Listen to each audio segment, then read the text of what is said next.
안녕하세요. 5월 30일자 신문일기를 진행할 국제신문권 용희 기자입니다. 오늘도 어제와 마찬가지로 낮 기온이 30도 안팎을 왔다 갔다 합니다. 미세먼지는 보통 수준이고요. 그럼 신문일기 진행하도록 하겠습니다.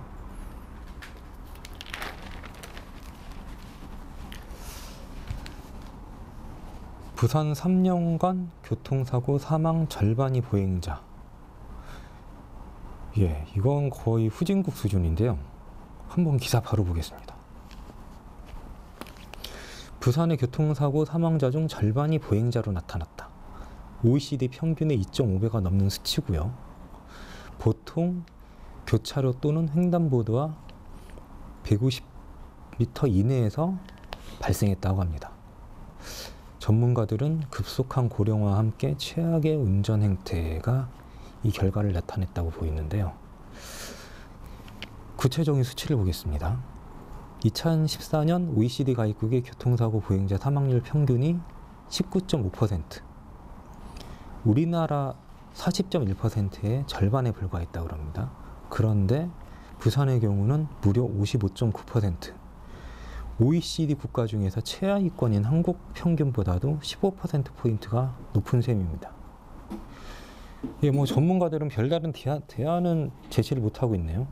운전자는 야간에 교차로로 진입하거나 횡단보도 부근에서 감속 운행하는 습관을 들여야 하고, 보행자 역시 횡단보도를 건너가기 전 주의를 확인해야 한다고 말했습니다. 부산에서는 사실 생존을 위해서라면 전문가들의 말대로 해야죠. 횡단보도를 지날 때 왼쪽 오른쪽 잘 봐야 됩니다. 저도 횡단보도를 지나는데 멀리서 오는 차가 속도를 전혀 줄이지 않거나 아니면 가속 페달을 밟아가지고 많이 당황했던 적이 있습니다. 부산 사람이 성격이 거칠고 이제 운전 매너가 없어서 그런 건 아닌 것 같습니다.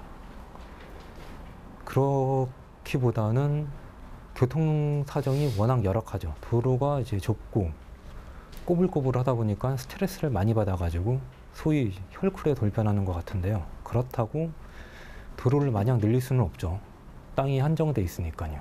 지금도 충분히 도로를 많이 뚫었고요.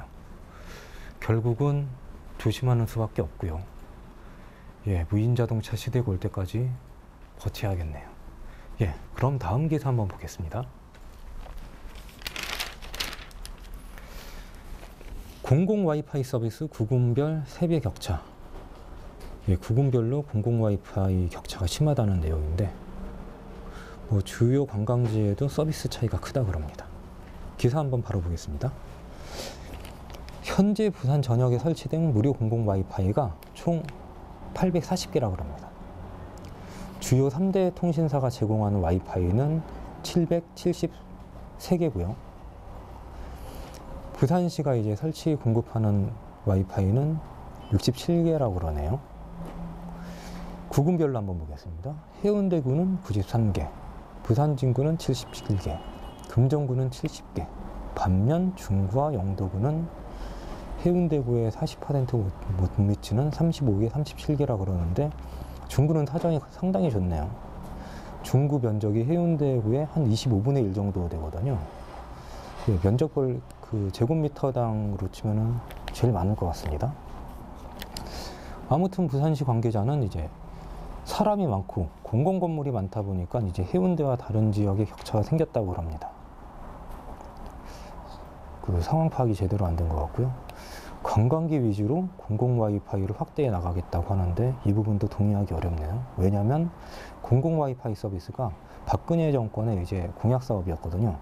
취지가 지역 계층 간 이용 격차를 해소하고 서민 소외 계층의 통신비 부담을 줄여주기 위해서라고 합니다.